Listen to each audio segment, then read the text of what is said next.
जय Jagannath friends, good morning. ये हूँ बिनका बा सदाबिहारी। यही सदाबिहारी फूलटी ठाकुर पूजा ପାଇଁ ବ୍ୟବହାର କରାଯାଏନି, କିନ୍ତୁ ଆପଣଙ୍କ ବଗିଚାକୁ ସଜାଇବା ପାଇଁ, ବଗିଚା ସୁନ୍ଦର କରିବା ପାଇଁ यार भूमिका तो किसी कम नुहे ना। एते सुंदर सुंदर रंगर फूल गुड़िक नर्सरी देखिले जो मैंने गछ को भल पाती, गछ प्रेमी जो मैंने प्लांट लभर, गार्डन लभर, से मैंने न आणिकी केबे रही परिबे कि? जदि आपण ए गछ गोटे थर नर्सरी नहीं कि आसुचंदी ताले ताको टिके जदि भल भाबरे जत्न नहीं कि रखिबे से तो मंजी हम आउ सेही मंजी रखिकी आपण बहुत वर्ष पर्यंत गार्डनिंग करि परिबे। बहुत वर्ष पर्यंत आपणकर बगीचा रे गछ रही परिबो।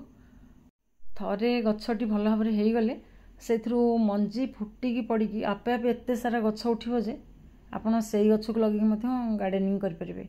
आउ ए सब जो गछ मोर देखुछन एगुडा केबे मंजी बुणीकी मो लगेनी। ए वर्ष तो मंजी मो जमा रखी पार नथिली, बहुत दिन तो घरे आब्सेंट रहिली। फेरला बेलू मोर गछ सब खराब हो जाइतिला। जो कुंडरे गछ लागितिला सेही कुंडरे मंजी पड़ी बहुत सारा गछ उठितिला। आउ सेही गछ को मो सजाड़ी नेछि। देखुथिबे ए जो छोट छोट गछ गुडाक लागुची जेमती मंजी पड़िकी एगुडा चारा कराइछि नाई, एगुडा आपे आपे ही उठिछि। एमती बहुत सारा गछ आपन बगीचार उठी जिवो। एथरु डाल काटिक मध्य गछ करि परिबे, किंतु मंजीरु गछ हबाटा बहुत सहज। याको मझिरे मझिरे टिके कोड़ा खोसा कर दियंतु, कोड़ा खोसा करके टिके टिके खत दे दियंतु। आउ मु तो केवल गोबर खत ही देकी ए गछ गुडाक सब करिछि। जहाँ भी खत दउछि आपन देखौछि आगुर मध्य ए गोबर खत ही केवल देछि। मझिरे मझिरे टिके टिके याको फंजीसाइड पाउडर दबा दरकार।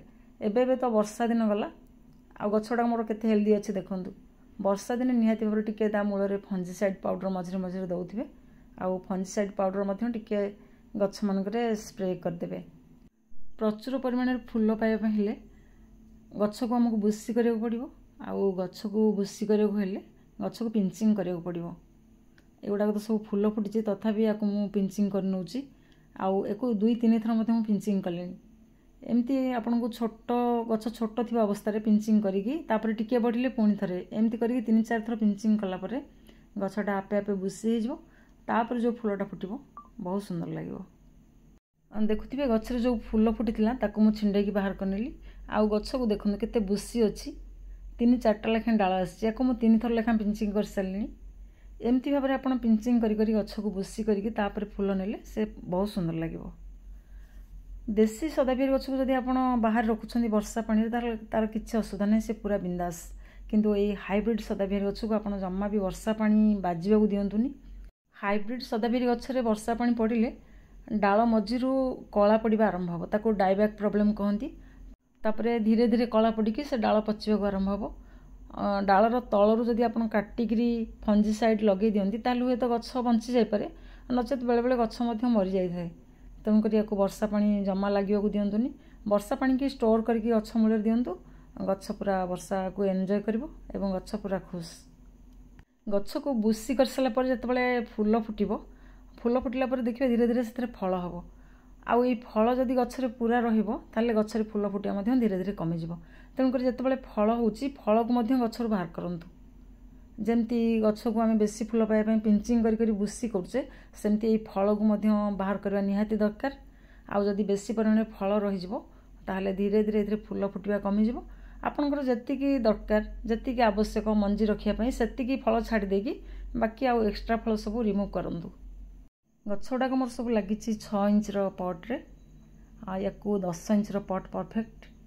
निहाती भाबरे 10 किंबा 12 इंच रो पॉट रे गछ गुडाक लगे परिबे। एगुड़ाक सब बड़ कुंड को मुझे शिफ्ट करी बोली करि परिनी। आगो को धीरे धीरे गछ गुडाक लगेबी। सदाबिहारी गछ को तो निहाती भाबरे पूरा दिन खरा दरकार। पूरा दिन खरा पड़ले ही भल भाबरे फूल फुटिबो।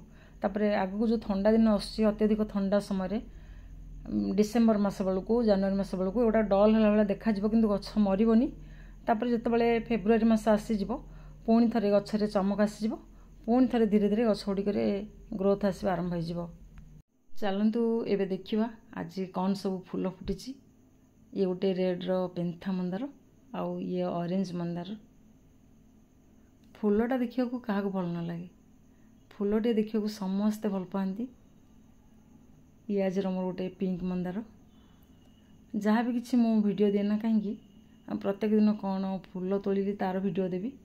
ଯାହାଫଳରେ କ'ଣ ହେବ ନା ପ୍ରତ୍ୟେକ ଦିନ ଆଉ ଏକା ବେଳେ ବଗିଚାରୁ କେତେ ସାରା ଫୁଲ ବାହାରିଲା, କ'ଣ ସବୁ ନୂଆ ଫୁଲ ଫୁଟିଲା ତା'ର ଅପଡ଼େଟ୍ ଆପଣମାନେ ପାଇପାରିବେ।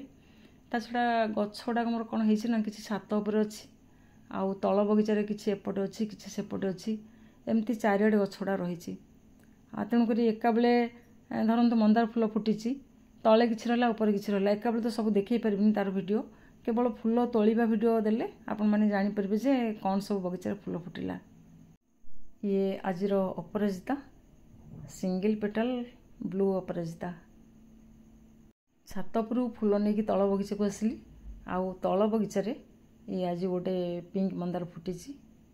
ମଦର ପ୍ଲାଣ୍ଟରୁ ଡାଳ କାଟିକି ଏଇ ଗଛ କରିଥିଲି, ଇଏ ତା'ର ବେବି ପ୍ଲାଣ୍ଟ। ଗ୍ରୋ ବ୍ୟାଗ୍ରେ ଯେଉଁ ଧଳା ମନ୍ଦାର ଗଛଟା ଲାଗିଛି, ସେଇ ଗଛରେ ଆଜି 4ଟା ଫୁଲ ଫୁଟିଛି। ପୁଣି ସେପଟ ବଗିଚାକୁ ଯିବା, ସେପଟେ କ'ଣ ଧଳା ପିଙ୍କ ମନ୍ଦାର ଫୁଟିଛି ଦେଖିବା। ଏପଟେ ପିଙ୍କ ମନ୍ଦାର, ଆଉ ଏଇ ପିଙ୍କ ମନ୍ଦାରରୁ ଡାଳ କାଟିକି ଗୋଟେ ଛାତ ଉପରେ ମୋର ଅଛି ପିଙ୍କ ମନ୍ଦାର, ସେଇଟା ମଧ୍ୟ ଗଛ କରିଥିଲି। ହାଇବ୍ରିଡ଼ ହେଉ ବା ଦେଶୀ, ମନ୍ଦାର ଡାଳ କାଟିକି ଗଛ କରିବା ବହୁତ ସହଜ। ନିହାତି ଭାବରେ ମଝିରେ ମଝିରେ ଡାଳ ଲଗାନ୍ତୁ। ଏ ଦେଖନ୍ତୁ ଗେଣ୍ଡାଙ୍କୁ, ବଗିଚାରେ ବର୍ତ୍ତମାନ ଗେଣ୍ଡାମାନଙ୍କର ଉତ୍ପାତ ଚାଲିଛି। ଚମ୍ପା ଗଛରେ କିଛି କଢ଼ ଆସିଯାଇଛି। ଆସିଲା ବେଳକୁ କଢ଼ ଗୁଡ଼ାକ ଛୋଟ ଥିଲା ଏବଂ ମଉଳିକି ରହିଥିଲା। ଗଛରେ ଜମା ପାଣି ନଥିଲା, ଦେଖିକି ଜମା ସହିପାରିଲିନି। ପାଣି ଦେଲା ପରେ ତାପରେ ଧୀରେ ଧୀରେ କଢ଼ ଗୁଡ଼ାକ ବଢ଼ୁଛି। ଏପଟୁ ଆଜି ଏତିକି ଧଳା ଆଉ ପିଙ୍କ ମନ୍ଦାର। ଫୁଲ ତୋଳିବା ସରିଗଲା। ମଝିରେ ମଧ୍ୟ କିଛି ହରଗୌରୀର ଫୁଲ ତୋଳି ନେଇଛି। ଆଜି ପାଇଁ ଏତିକି। ଜୟ ଜଗନ୍ନାଥ। Happy gardening. ସଂସାର ମଙ୍ଗଳ ହଉ, ସମସ୍ତେ ଭଲରେ ଥାଆନ୍ତୁ।